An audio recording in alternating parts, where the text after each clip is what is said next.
Happy New Year and welcome to the Keyless Works. Sorry, it's been a while since I posted my last video, but today we're going to be hip to be square. That is, we're going to be talking about square watches. You don't really see a lot of square watches these days, and the ones that are out there are very, very famous, very well-regarded names. And we're going to go through four watches I think are the most iconic in terms of square-shaped watches.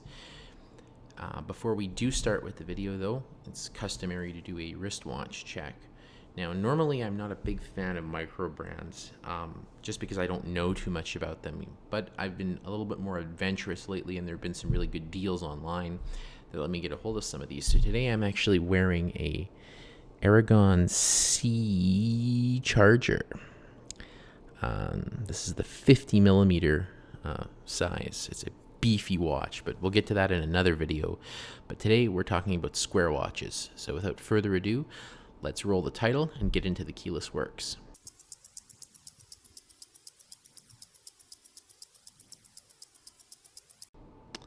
So square watches may not be the most popular shape for a watch these days, but some of the most iconic and indeed some of the first wristwatches ever made were square shaped. And it's almost impossible to talk about square shaped watches without first getting into the Art Deco movement that happened in France before World War I, and indeed was one of the most, one of the first really international art movements. When I think of Art Deco, I think of the Batman animated series from like the mid 1990s that I grew up with. That vision of it, or Tim Burton's Batman, large, angular cubist type influences and that kind of 1920s vibe, the Gotham City type of vibe that is very iconic for the period. So, getting on with that Art Deco kind of movement, one of the big influences in Art Deco was Orientalism. And you can't talk about Orientalism in jewelry and Art Deco without talking about our first watch. And it comes to us from Cartier. Now, if you don't know who or what Cartier is actually one of the most prestigious jewelry manufacturers in the world. I mean, King Edward VII of England, famously disgraced King Edward VII of England, called them the jeweler of kings and the king of jewelers. This is a watch company that goes back 173 years now. Started in 1874 by a fellow of the name of Louis-François Cartier in Paris. His son Alfred succeeded him in this business, but it was Louis-François' grandchildren, Louis, Pierre, and Jacques, who would take Cartier to what it is today. And among the three of them, it was especially Louis that did that. Now, Louis Cartier had this eccentric Orientalist style that really did embody the Art Deco movement. Art Deco was all about, a positive vision of the future, Orientalist, Eastern styles mixed in with like premium, high quality materials, and that's definitely what would define Cartier for the time, and make them indeed one of the most preeminent jewelers in the world at the time. The striking Tutti Frutti collection to the modern like Juste un clou, which is literally a gold carpentry nail twisted around into a ring. But what a lot of people gloss over when it comes to Cartier is their contribution to horology. So what a lot of people don't know about Cartier is they actually made the first wristwatch, or at least the first popular wristwatch, and definitely brought the design to the modern era. So before them, most wristwatches were either made by Swiss watchmakers for women, or they were used in military, but it was literally like a pocket watch, like on a leather strap mounted to the wrist. So it wasn't really a purpose-built wristwatch. So the way the legend goes was Louis was actually friends with the noted Brazilian inventor and aviator, this Mr. De Santos. And he was kind of complaining to Louis Cartier that when he was flying, it was really hard to use a wrist or a pocket watch for this. So he wanted something he could mount on his wrist. So Louis kind of rose to the challenge. And our first watch that we're going to talk about right now, which was, I would argue, the first popular mainstream modern wristwatch, was actually born. So just before we get into the watch, Cartier's watch movements at the time were made by some of the finest Swiss watchmakers in the world. He had a partnership with Edward Jaeger, remember that name, right? It's the same as Jaeger-LeCoultre, Vacheron Constantin, Audemars Piguet, and actually LeCoultre as well. So some of the best Swiss watchmakers in the world actually made movements for Cartier. So starting our list of 4 watches that we'll go through is with the granddaddy, I think, of them all, and that is, I think I'm going to put it, I'll put it up here, is the the Santos De Cartier. Now, this really goes back. This was created between 1904 and 1907, as again, I said, the world's truly first popular wristwatch. The model that I have shown here, and I'll show some pictures too, is the Santos medium model. It has obviously mechanical automatic movement. They call it caliber 1847 MC. This particular version has a steel case with an 18 karat yellow gold bezel. And the cool thing is, this is where this gets interesting too. He's got a 7-sided, a heptagonal shaped crown set with the synthetic blue spinel. The silvered opaline dial and these blue steeled sword-shaped hands, again, sapphire crystal. This is an in-house movement in this particular version, and not an ETA Ebauche, or I think Ebauche, I'm not sure how to pronounce it, but a pre-manufactured one. This is actually an in-house movement made by Cartier. And again, look at the style on this. It's got these bold, iconic style. This very, very much influenced by, again, Art Deco influences. You can tell by the Roman numerals, that very angular cubist shape to the watch, the rivets. The cool thing about this watch that not a lot of people might know is Michael Douglas actually wore this as Gordon Gekko in Wall Street. I mean, greed is good. This was that watch. This version of the Cartier Santos is not a cheap watch by any stretch of the imagination. It runs about $12,999, about $13,000, which I think would be fairly close to about $10,000 US right now, given the exchange rate. So this is a haute horology. This is an iconic watch. I mean, the bracelet with the riveting, everything about this watch just screams class and sophistication. Moving right along to number 2 on our list, also comes to us from Cartier, and again, this is pushing towards the World War I phase of Art Deco, but again, coming to us from the mad mind of Louis Cartier. Legend goes again, he saw tanks on the French front, and he made this watch to kind of resemble the tanks that he saw. I can't remember the name of the specific tank, but this was like the first tank. They were basically moving boxes, and that dual-sided track and the square design of this. So this specific watch that you're looking at in this picture is the Tank Louis Cartier, large version. Again, this is an in-house manufactured mechanical movement, manual winding. I believe it's caliber 8971. This case specifically on this one is a gorgeous 18 karat pink gold beaded crown, and then this time it's not a synthetic spinel, it's actually a sapphire cabochon set into the into the crown. And I'm pretty sure Cartier was the first company to do that, and it's such a cool, so synonymous with an Art Deco style that you can't beat it. Again, that silvered beaded dial, the sword shaped hands. Alligator skin alligator skin bracelet. Everything about this is just gorgeous.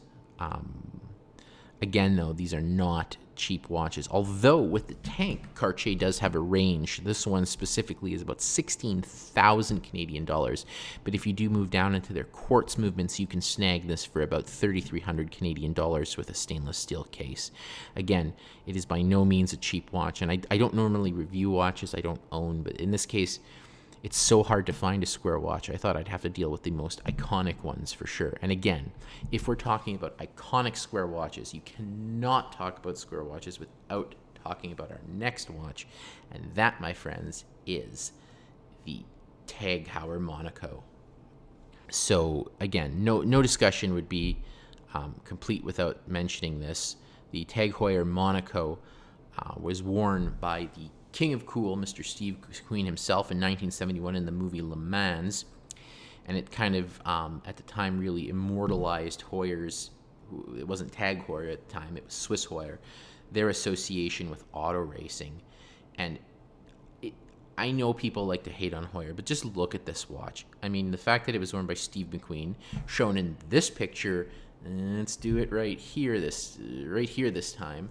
This picture of Steve McQueen in the Magnificent Seven standing next to Yul Brynner. I mean, it just screams masculinity. I mean, there's hair growing on my chest just looking at Yul Brynner's bald head next to Steve McQueen in this picture. I mean, the watch is just classic. It's striking. It has this racing, this automotive feel to it that it's just never been, as wonderfully captured as it was with the Monaco in this situation. I mean, this one, the version I have here is their caliber 12 version with the bold blue dial. Again, in-house movement, 40-hour power reserve, and it's not. I mean, Heuer, the Tag Heuer, to their credit. I mean, I hold it to their credit is they have some fairly affordable watches when it comes to the like the Swiss watch.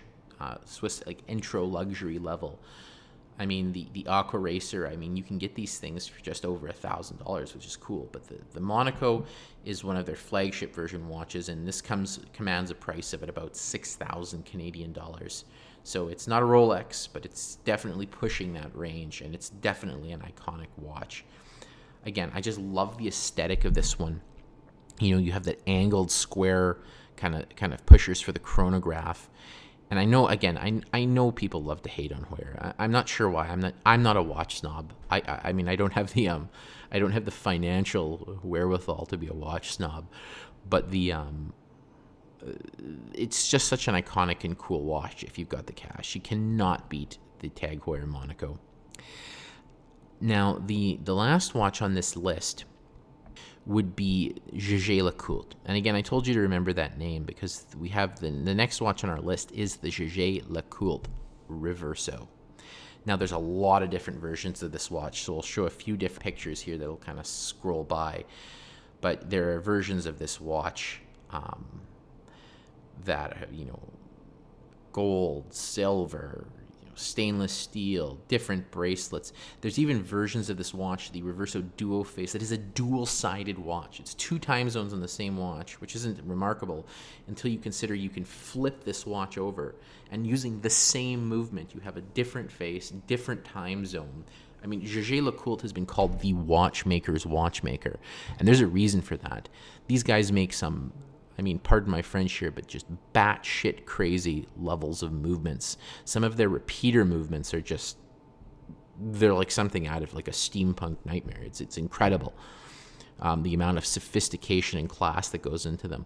Why they're not held up as one of the big 3 or one of the major, kings of watchmaking. Maybe it's a point of contention, but they're a phenomenal watchmaker, and the Reverso is definitely one of their most iconic ones. And again, the story with this, which is really cool, was I think there was British military officers in India playing a game of polo, and one of the players got the crystal on his watch smashed by either a polo mallet or whatever you call them, and he challenged, I guess, the Swiss investor to develop a watch that would protect his investment. So he went to I believe it was LeCoultre at the time. This is before Jaeger came into the picture. And they developed this watch that you could flip flip the face of the watch over, and it would have this metal back to protect the watch while you were playing sports. So again, this is one of the first true sports watches.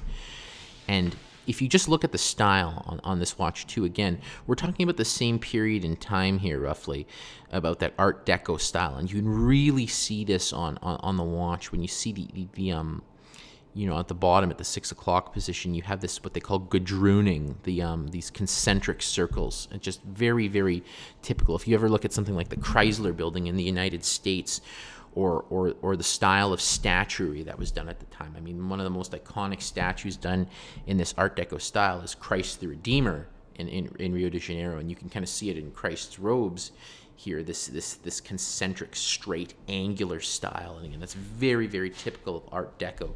And again, this movement's just so beautifully encapsulated by these square watches, and they're very period pieces, and it's a bit of a lost art. I mean, the newer versions of these watches are much larger. The older versions of these were smaller. These were small watches too, but again, I think a square watch just screams sophistication, and it's very different. You don't see a lot of these. And again, I've tried to make it a point, not as much as possible, not to talk watches that I've never worn or handled before, just because I like having my own opinion on things. But it's so hard to find. I mean, I'd love to hear in the comments of what you guys would suggest for an affordable square watch. Seiko, I mean, the general rule is, I've seen in this hobby, is if you're looking for a watch, you start with Seiko, you start with Orient, you move on to things like Timex or Hamilton. Timex obviously would be a lot cheaper than a Seiko or even an Orient. Orient is actually really affordable. I love my Orient watch. But it's really tough to find a square watch. Seiko does have one. They actually call it to humorously, the Seiko Tank. You can see it right here. And it is a fairly cheap watch. I think it's only like $150 Canadian, solar, and very much inspired by the Cartier Tank, even right down to the synthetic jewel on the crown. But as nice as it is, it doesn't just grab you with that originality and that striking nature. It comes close, and I'm sure it's an amazingly built watch, but it just doesn't move me in the same way that something from Cartier does. And the cool thing about these Cartier watches is you can actually get some of them, fairly reasonably priced now on eBay or through the used market, and some of them are in very good condition. And again, I mean, you take your chances when you buy a used watch, obviously, but again, it's such a striking style, and I haven't really been able to find any other watch brands that really capture that Art Deco aesthetic in a watch as succinctly as these four do. Well, I mean, at least the Cartier and the Jaeger-LeCoultre, the Monaco is just a fun modern watch. And if I ever were able to, have an extra $6,000 kicking around, would it be the first watch I would buy? Probably not. But again, it's just such an iconic watch. It's just so, married to the idea of auto racing that it's hard not to have more of an attraction to it, especially if you're more mechanically inclined and you kind of lean towards that automotive kind of mindset or racing or anything like that. It's just really, really cool. So again, I'd love to hear from you guys in the comments. What is your favorite square watch? And more importantly, what is your favorite affordable square watch? Love to have a Santos. Love to have a Tank. Kill for a LeCoultre. For those among us who are more on the cash strapped side of things, what really stands out to you as a really good quality square shaped watch? Again, I hope you've enjoyed this review. Tended to be maybe on the little wordy side, but I really, really do love the association of these with Art Deco.